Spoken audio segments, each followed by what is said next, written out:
Good day. The last few days, I've shared my lived experience with colon cancer. My journey as a survivor of 2 operations, 2 episodes of chemotherapy, and also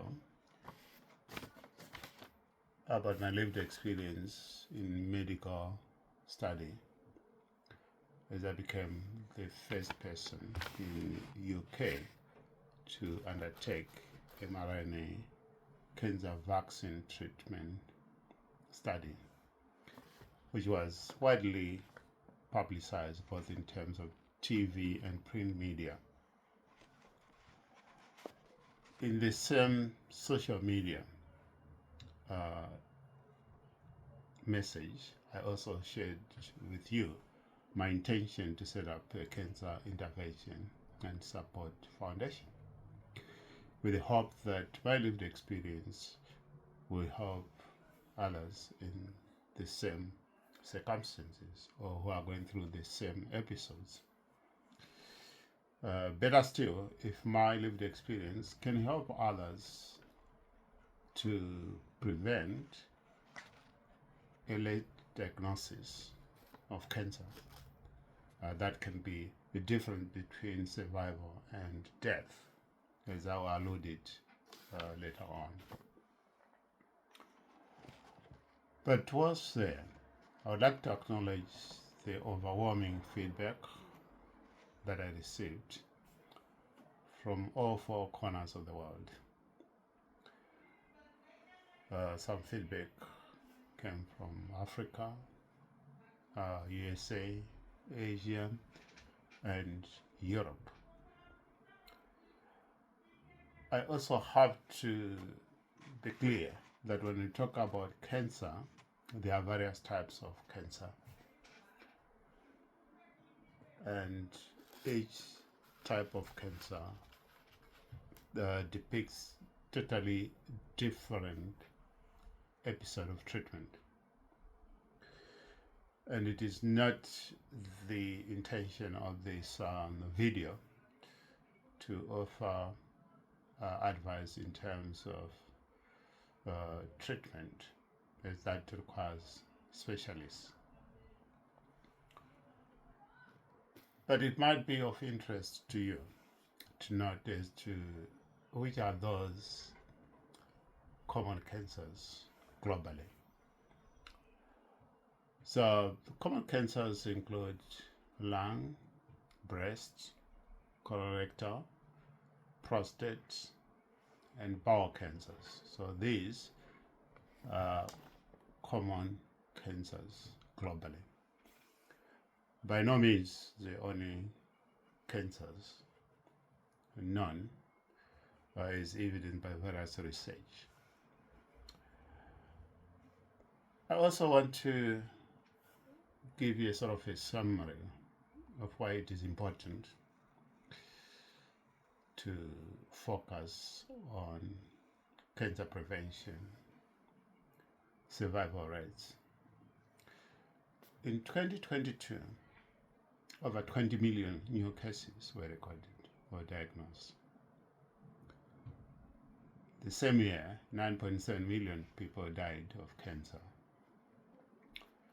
So if you look at those statistics, the gravity of cancer disease cannot be overemphasized.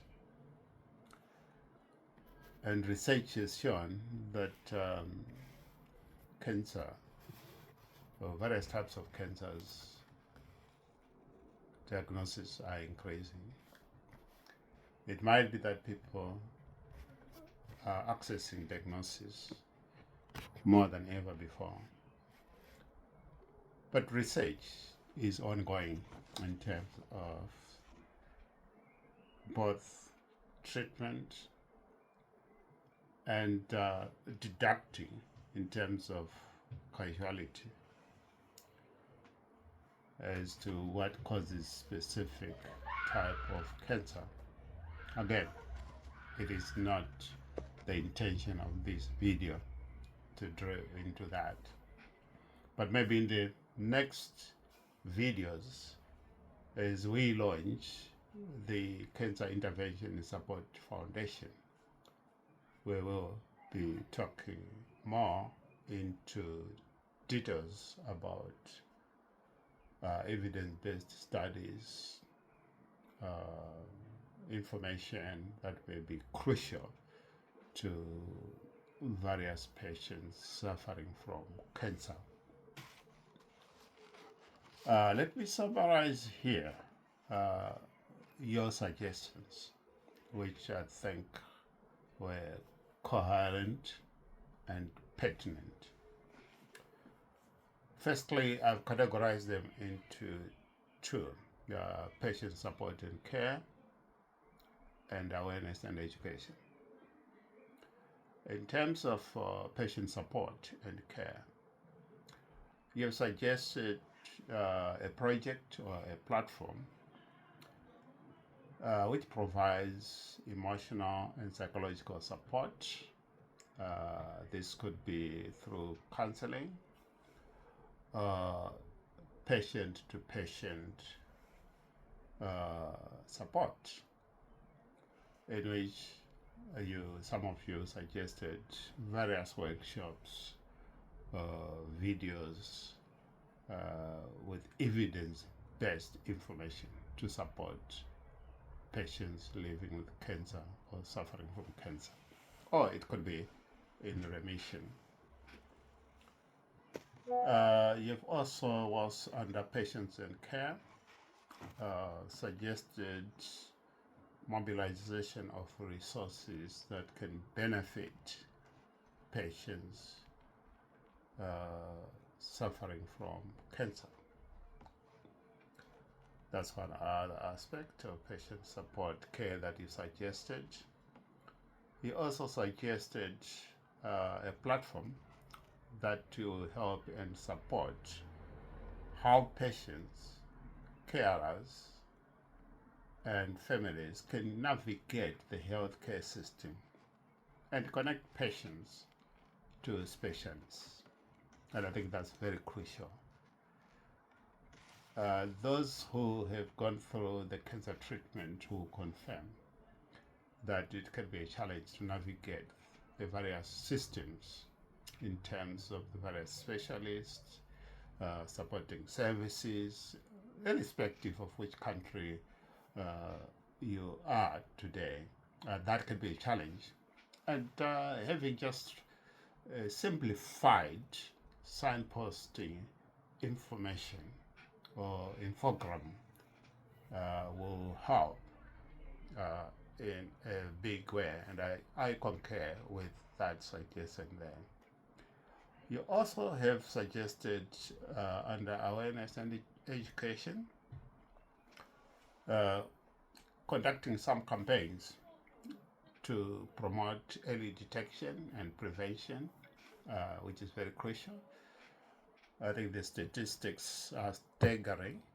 As I said, over 20 million people diagnosed with cancer in 2022 alone, 9.7 million deaths in the same year globally. And any campaign that help into early detection and prevention would save millions and millions of lives. Again, that is what you have suggested. You have also suggested a platform that's educate communities. Here now the target group is not necessarily people suffering with cancer or who have just been diagnosed with cancer or in remission, but here you're talking about communities, educating communities in terms of symptoms, screenings, and health living. And all these put together helps to prevent either a late detection or late diagnosis of cancer, which can be fatal, or improve people's well-being. It could be those already with cancer or going through the cancer treatment episodes, again, healthy living would be across the board. So that has been one of your suggested services. You also suggested